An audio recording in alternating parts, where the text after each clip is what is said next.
sa kampovanja, tako da ono...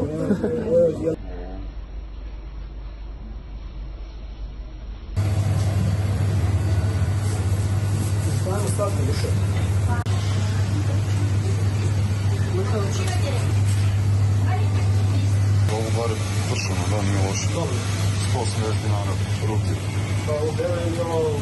Ovo što je kao prženo.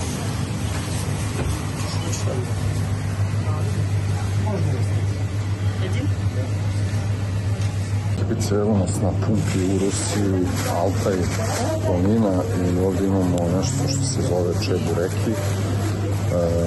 To su neki burek sa mesom i prženje ili šta već. Što vidimo koliko se to razlikuje od bureka na koje smo mi navikli. Ono što me raduje jeste da ima dosta kondimenata, odnosno ovdje adžika, biber senf, kečap, kapeska, žgu čaja, investicije, paprika i paradajz. Nije otvoreno, tako da ne diramo.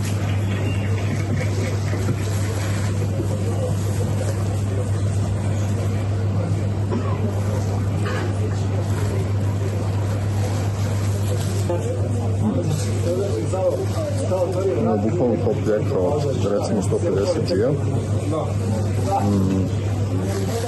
To je ovog oblika ovog pola. Bam bam. Košta 180 rublji, što je manje više oko 180 dinara. To je burek.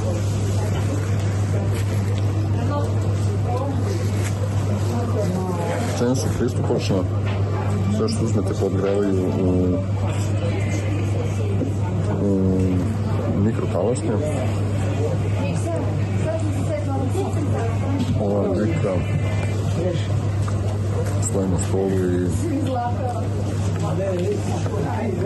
kapiram da je neka. Što vidimo što to ima.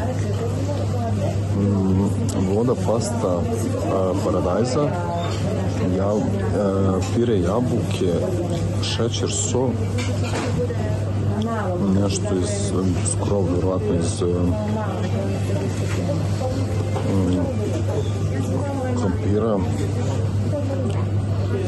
neke različite kiselosti koje onda zgušnjivač i tako dalje, znači hemijica lagana, ali adžika koja je poznata u Gruziji zapravo, ali kaže vodaš da moramo bistro, da se ubrzamo.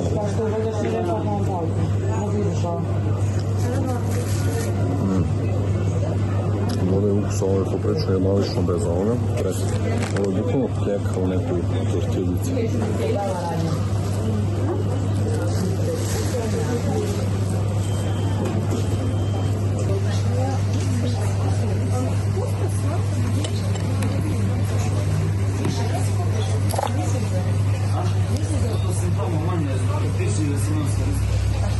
Sjedi, nećemo to iscijeli, sad nešto. Ono baš dobro.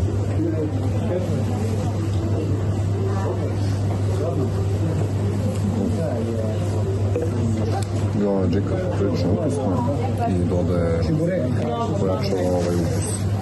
Čiburek, rekli su da je odlično. Ovo je odlično, odlično. Ima li kečapa? Znači. Imate ovo za 180 kinti, pa čeburek. Bukvalno kao pljeka u tortiljici zapružena.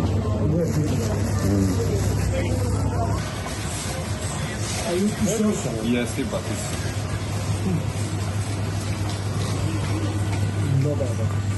Evo ovdje, da sam vidio Drane Zore jedu onu čorbu crvenu našla. Kako ocenjujete čebureki? Odlično kvalitetno meso, vrhunski. Za mene Neobično ukusa. Ali uz džiku? Uz ovaj savršeno. Bez ovoga meni se ne sviđa isto da budem. Uz ždaju je odlično, meni se sviđa ako je volim meso. Ne moram previše testa, jer je super. Altajski burek ili bez. Cimi, klopa kako ti sviđa? Vidimo. Pa, bez ukusno koji sve. I nakon klopice dobra je kola ili ti Coca-Cola koja je zapravo originalna receptura samo ruska.